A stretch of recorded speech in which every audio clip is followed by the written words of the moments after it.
Okay, tell me your name. My name is Juliet Patterson. I'm from Minneapolis. And what are you planning on seeing out here? I'm here mostly for the silence and the solitude, but this is a really special place because you get to be close to the water, to Lake Superior, which is an important body of water for me, and it's just uninhabited place, quiet and peaceful. And tell me what your route is for this trip. I'm doing the Feldman Lake Loop, which is a very popular loop on the island. I've never done it. This is my fifth or sixth trip here, but I've never done this route because it is popular supposedly, but it's shorter and it mostly hugs the water. And there's a beach down south called the Rainbow Cove, which is supposed to be stunningly beautiful, and so I'm just going on a nice, slow, small route this time, and looking forward to it. Nice. And how many miles are you doing every day? I'm going to average about 9 miles a day, so I'll go about 27-30 miles by the time it's over. Wow, hardcore.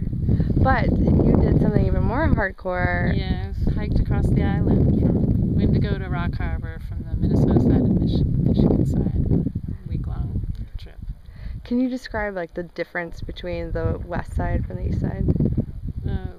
West side starts out, it's boreal forest, a lot of ferns and kind of lowlands unless you're up on the cliffs. And it's quieter, there isn't as many people, and it slowly transforms into a more open landscape where you can actually see the shore more and more islands. And then a lot more people come with that. Boats, cabins, lots of kind of structures. But out here at Windigo, all we have is the ranger station and the dock, a couple boats coming and going, and that's it. And I sort of like that. I sort of like that there's not a lot going on this side. It's interesting to see the landscape change. It does get rockier. The farther east you go, more hilly and rockier. It starts out kind of flat, kind of low to the ground, but it gets higher and more, interesting.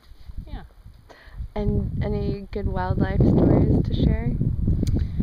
Well, I always see a moose. You're pretty much guaranteed moose sightings here. I've heard packs of wolves, never seen one, and foxes are very popular here. And I was in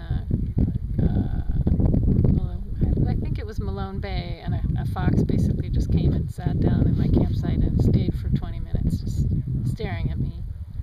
I didn't feed him, but now I just learned today that I shouldn't chase him away. That would be better. I think that would be better. It was hard to chase him away. I was kind of interested in him, but it was disconcerting that he just sat there and kind of looked at me. Mm-hmm.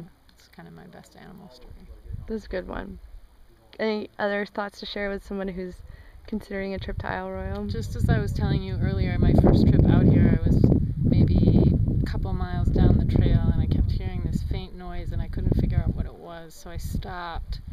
And it took a few minutes, but I suddenly realized it was the sound of bees, working in the woods. And it wasn't a hive of bees, it was just a normal amount of bees working in the woods, and I realized how utterly quiet it has to be for you to hear that, and how rare that actually is to find a place like